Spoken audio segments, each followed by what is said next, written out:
জন। ট্রাম্পের সংঘাত সামলানো নিয়ে চরম উদ্বিগ্ন মার্কিন ইরানি কংগ্রেস সদস্য। ইসরায়েলের ফের ব্যালিস্টিক ক্ষেপণাস্ত্র হামলা চালিয়েছে ইরান। দেশে ফেরার প্রস্তুতি নিচ্ছে তারেক রহমান, মন্তব্য করেছেন আমির খসরু। অন্তর্বর্তী সরকার একটি বিভাগের দিকে পক্ষপাতদুষ্ট, বলেছেন সার্জিস। গণঅভ্যুত্থানের সবারই ত্যাগ ছিল, মন্তব্য করেছেন অ্যানি। এতক্ষণ শুনছিলেন সংবাদ শিরোনাম, এবারে বিস্তারিত। ইসরায়েলি ভূখণ্ড লক্ষ্য করে ব্যালিস্টিক ক্ষেপণাস্ত্র হামলা চালিয়েছে ইরানের সামরিক বাহিনী। শুক্রবার ইসরায়েলের বিভিন্ন প্রান্তে এই হামলা চালানো হয়েছে। প্রত্যক্ষদর্শী ও ইসরায়েলি সেনাবাহিনীর বরাত দিয়ে ব্রিটিশ বার্তা সংস্থা রয়টার্সের এক প্রতিবেদনে এই তথ্য জানানো হয়েছে। এতে বলা হয়েছে, ইরান থেকে ইসরায়েলি ভূখণ্ডে ব্যালিস্টিক ক্ষেপণাস্ত্র নিক্ষেপ করা হয়েছে বলে শুক্রবার ইসরায়েলি সেনাবাহিনী জানিয়েছে। ইসরায়েলের প্রতিরক্ষা বাহিনী বলছে, ইরানি ক্ষেপণাস্ত্র প্রতিহত করার জন্য ইসরায়েলের প্রতিরক্ষা ব্যবস্থা সক্রিয় করা হয়েছে। ক্ষেপণাস্ত্র প্রতিহত করার জন্য কাজ শুরু করেছে প্রতিরক্ষা ব্যবস্থা। এদিকে জেরুজালেম ও তেল আবিবে বিস্ফোরণের শব্দ শুনতে পেয়েছেন বলে রয়টার্সকে জানিয়েছেন প্রত্যক্ষদর্শীরা। ইসরায়েলের সেনাবাহিনী বলছে, ইরানের ক্ষেপণাস্ত্র ধেয়ে আসায় বাসিন্দাদের সুরক্ষিত স্থানে আশ্রয় নেওয়ার নির্দেশ দেওয়া হয়েছে। পরবর্তী নির্দেশ না দেওয়া পর্যন্ত বাসিন্দাদের সেখানে থাকতে বলা হয়েছে। ইরানের গণমাধ্যম খবরেও ইসরায়েলে ক্ষেপণাস্ত্র হামলা শুরু হয়েছে বলে জানানো হয়েছে। ইসরায়েলের গণমাধ্যমে বলা হয়েছে, ইরান ক্ষেপণাস্ত্র নিক্ষেপ করায় ইসরায়েল জুড়ে সাইরেন বাজিয়ে বাসিন্দাদের সতর্ক করে দেওয়া হয়েছে। যুক্তরাষ্ট্রের কংগ্রেসের সর্বকনিষ্ঠ নারী সদস্য ইয়াসমিন আনসারি একজন ডেমোক্রেট ও ইরানি বংশোদ্ভূত। এই কংগ্রেসম্যান বলেন, প্রেসিডেন্ট ডোনাল্ড ট্রাম্প যেভাবে ইসরায়েল ইরান সংঘাত সামলাচ্ছেন তা নিয়ে তিনি চরমভাবে উদ্বিগ্ন। খবর বিবিসির। তিনি বলেন, আমাদের এমন একজন প্রেসিডেন্ট আছেন যিনি প্রতিদিন তার মতো পাল্টান, কেউই তার কথা বিশ্বাস করে না। তিনি ইরাক যুদ্ধের প্রসঙ্গ টেনে বলেন, এ অঞ্চলে যুক্তরাষ্ট্রের কোনো ভালো বা সফল ইতিহাস নেই, তাই হস্তক্ষেপ করা উচিত হবে না। আনসারি বলেন, মনে রাখা জরুরি যে ইরানিরা মানে সেই শাসক গোষ্ঠী নয়। বিপুল সংখ্যক মানুষ ইসলামী প্রজাতন্ত্রের বিরোধী, যারা 1979 সাল থেকে এ শাসন ব্যবস্থার কাছে বন্দী হয়ে আছে। তাদের দেশে এমন বোমা বর্ষণের শিকার হওয়ার কথা না।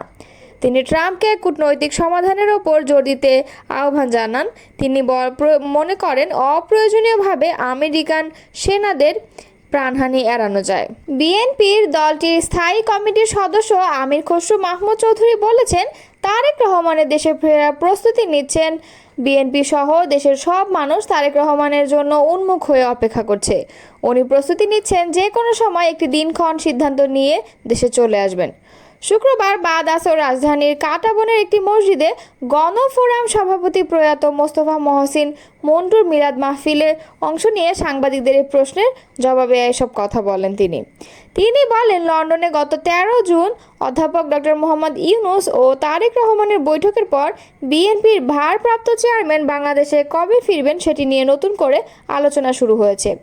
2008 সালের সেপ্টেম্বরে চিকিৎসার জন্য সপরিবারে লন্ডনে যান তারেক রহমান। সেখান থেকেই বিএনপি স্থায়ী কমিটির সঙ্গে পরামর্শক্রমে দল পরিচালনা করছেন তিনি। সে সময় সাংবাদিকদের অপর এক প্রশ্নের জবাবে আমির খসরু বলেন, পোস্টার বাতিল এবং নির্বাচন সংক্রান্ত আরপিও সংশোধনের বিষয়ে সব রাজনৈতিক দলের সঙ্গে আলোচনা করে নির্বাচন কমিশন সিদ্ধান্ত নেবে।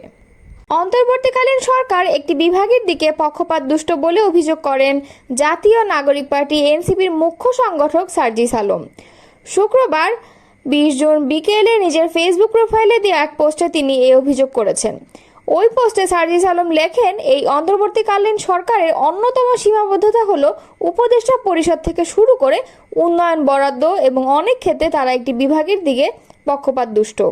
বিএনপির কেন্দ্রীয় যুগ্ম মহাসচিব শহীদ উদ্দিন চৌধুরী অ্যানি বলেছেন, জুলাই আন্দোলন হঠাৎ করে হয়নি, এটি একটি গণ অভ্যুত্থান। এখানে সবার ঘাম ছিল, সকলের ত্যাগ ছিল। শুক্রবার জগন্নাথ বিশ্ববিদ্যালয়ের সাংবাদিক সমিতির 2 দশকে পদার্পণ উপলক্ষে গণতন্ত্র পুনরুদ্ধার, গণমাধ্যম ও রাজনৈতিক নেতৃত্বের ভূমিকা শীর্ষক আলোচনা সভায় তিনি এসব কথা বলেন।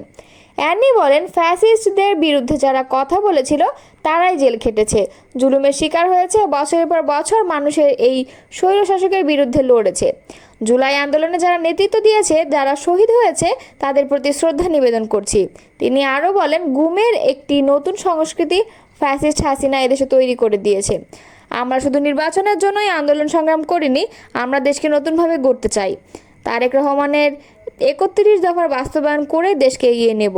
আমরা ফ্যাসিস্ট সরকারের বিচার চাই, বিচার এবং সংস্কার চলছে। এটা একটি চলমান প্রক্রিয়া, আমাদের ঐক্য আরও সুদৃঢ় করতে হবে। ইসরায়েল লক্ষ্য করে বেশ কয়েকটি ক্ষেপণাস্ত্র ছুড়েছে ইরান।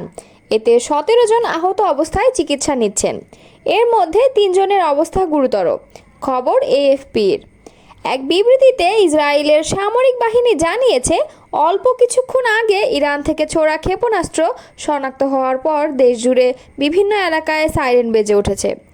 আল জাজিরা জানায়, ইসরায়েলি সামরিক বাহিনী এক্স হ্যান্ডেলে জানিয়েছে, ইরানের ছোড়া ক্ষেপণাস্ত্র ঠেকাতে তাদের প্রতিরক্ষা ব্যবস্থা কাজ করছে। দেশবাসীকে আশ্রয়কেন্দ্রে ঢোকার পরামর্শ দেওয়া হয়েছে। সর্বশেষ এই ক্ষেপণাস্ত্র হামলায় ইসরায়েলে আহতদের মধ্যে ১৬ বছর বয়সী এক তরুণের অবস্থা গুরুতর। দেশটির জরুরি সেবাদাতা প্রতিষ্ঠান মাগেন ডেভিড অ্যাডামের বরাত দিয়ে এএফপি কথা জানিয়েছে। এক বিবৃতিতে এমডিএ জানায়, আহতদের চিকিৎসা দেওয়া হচ্ছে। ১৬ বছর বয়সী তরুণকে গুরুতর অবস্থায় হাসপাতালে নেওয়া হয়েছে। তার শরীরের ওপরের অংশে আঘাত রয়েছে। আর এক ৫৪ বছর বয়সী ব্যক্তির অবস্থা খুব বেশি গুরুতর নয়, তিনি পায়ের নিচের অংশে আঘাত পেয়েছেন।